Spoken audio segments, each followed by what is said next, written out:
What's up everyone and welcome back to the AG Chelsea TV. Today let's get started with 10-man Chelsea hold on to beat Brighton after Enzo Fernandez double. Chelsea withstood the dismissal of Conor Gallagher and an incredibly nervy finish to move into the Premier League's top 10 with a dramatic 3-2 win over Brighton on Sunday. The Blues were struck by ill discipline yet again just before halftime at Stamford Bridge, seeing a captain sent off for the second time in as many games following Reece James' red card in the 4-1 thrashing by Newcastle last weekend that Mauricio Pochettino called the worst display of his tenure so far. Gallagher, already on a yellow card following an earlier foul on former Chelsea starlet Billy Gilmour, received a second in first half stoppage time for a mistimed sliding challenge on Facundo Buonanotte. Such a dismissal came just 2 minutes after Argentine attacker Buonanotte had cut inside Levi Colwill off the right flank and curled past former teammate Robert Sanchez to halve Chelsea's 2-goal lead, given to them after early close-range headers from set pieces from Enzo Fernandez and Levi Colwill.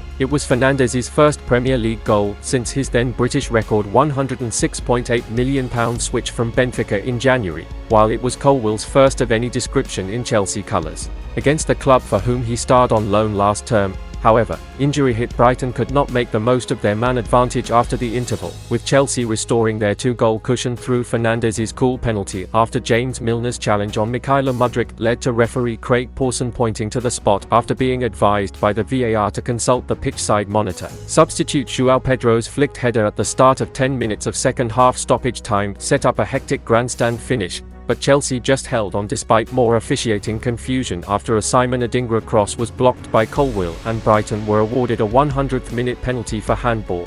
However, Pawson's decision was rightly overturned after he was told to consult the monitor, with the ball clearly striking Colwill on the head as Chelsea held out for a valuable 3 points in their quest for Europe ahead of a trip to Manchester United in midweek. The message Pochettino gave his players at half-time. As the half-time whistle blew yesterday, Mauricio Pochettino must have been despairing about this project he has at Chelsea. Just a couple of minutes before, his side were 2-0 up and cruising. Then they concede a silly goal and pick up a red card just moments before half-time. The Argentine won't have had long to think of what to say, but according to his comments after the game in the press conference, he was very clear with them. It's an important victory for us because after Newcastle we needed to show a different face and the response was very good. I told the players at halftime, after Gallagher's red card, this is a massive opportunity and challenge for us to show we are a real team. We competed really well, we scored another goal with one less, and then we won the game, so we are happy and we need to use this kind of victory to try to build our confidence. In the end we got the job done, and he's right, they did prove a lot to us and to themselves by making sure they got 3 points. In a season that's been full of moments where they look shaky, they came up big in these moments and played a very mature game. It required patient defender and judicious attacking, as well as strong character from leaders like Thiago Silva and Enzo Fernandez. Good work all around. Chelsea player reacts after being heavily involved in Brighton drama. Chelsea were involved in what ended up becoming a pretty heated game at Stamford Bridge on Sunday afternoon, which was once again not helped by the officials and some of their poor decisions. The ref tried to award a penalty for the ball hitting Levi Colwill square in the face. Everyone could see it was his face and not his hand that he hit, even those high up in the stands.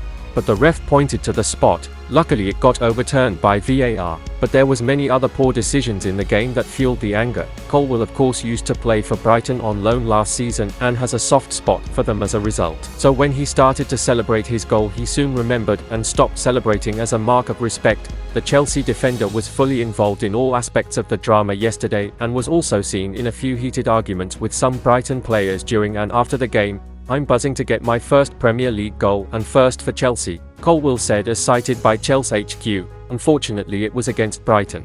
But I'm happy to help the team get the 3 points. I wouldn't be here if it wasn't for Brighton.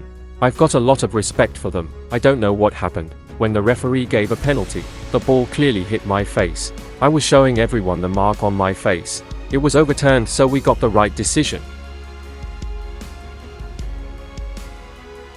Enzo showed his class v Brighton. Chelsea midfielder Enzo Fernandez was in blistering form as the club beat Brighton Hove Albion in the Premier League on Sunday afternoon. The London Giants have had another tough top-flight campaign and they have found wins hard to come by. The club ended a 2-match winless run yesterday with a 3-2 triumph over Brighton. Fernandez was the star of the show with a brace. He opened the scoring for the Blues before converting a penalty which proved the match winner. Fernandez was not at his best with his distribution with 26 passes from 52 touches, but made amends by winning 6 duels and 2 tackles. The 22-year-old has been the subject of criticism for his lack of creativity since his big move from Benfica last winter, and Chelsea fans will be hoping that he has turned the corner after his standout display yesterday. Chelsea returned to the top half of the table in 10th with the win over the Seagulls. They had to work hard for the result after Conor Gallagher got himself sent off before the break for 2 yellow card offences. It was the second straight game where the Blues went down to 10 men. Reece James got his marching orders at Newcastle United. Fortunately, the Blues were not trailing unlike at St James Park, and they managed to give themselves breathing space in the second half by getting the all-important third goal from the penalty spot. Chelsea will be back in action against Manchester United at Old Trafford on Wednesday evening, which promises to be another exciting contest. This is a game which has delivered plenty of draws in recent times. But Chelsea can't afford one at the moment as they are already 10 points behind the Champions League spots. The club need to keep on winning to try and close the gap before the new year. Fernandez will have a big role to play from midfield against Man United. And that's the end of this video. Don't forget to subscribe and turn on notifications to support me.